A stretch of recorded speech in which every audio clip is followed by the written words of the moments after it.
Hi, I'm Phil. Welcome to this 5-minute power message entitled, Peter Gets Schooled on the Beach. I'm on a beach right now in beautiful Hilton Head Island.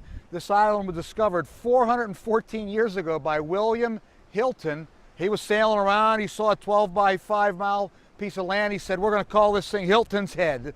And here we are today. Now, thanks to our good friends, the Fords and the Maddigs and the Leeds, who've been raving about this place for years, we finally came down last year, and now this year, our second time. We love it here. It's beautiful. And thanks to my friends at Coastal Carolina Crust that I'm rocking this new t-shirt.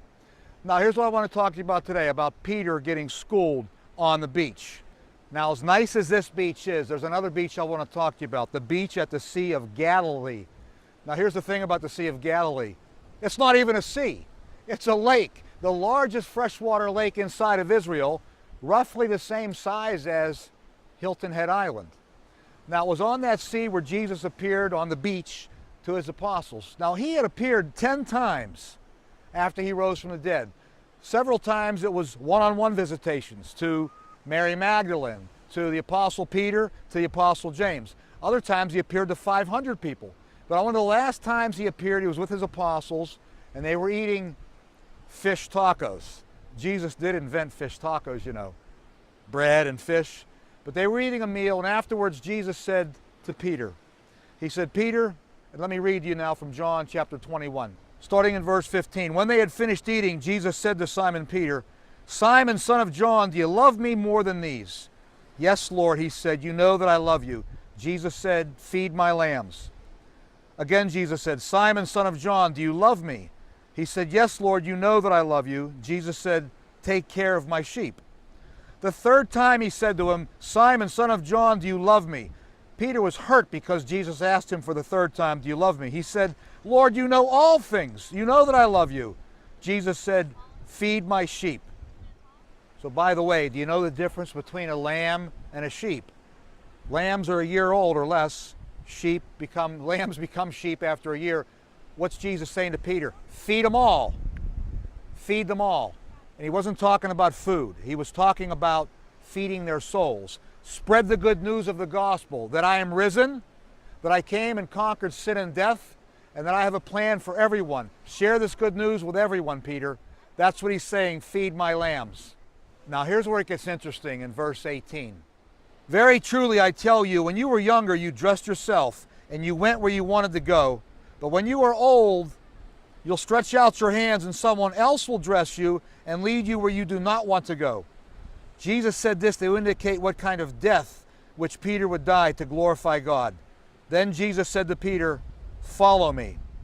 Now, as believers in Christ, some of us aren't going to die for Jesus, some will. There have been martyrs in the past, there will be martyrs in the future. But we're all called to spread the good news.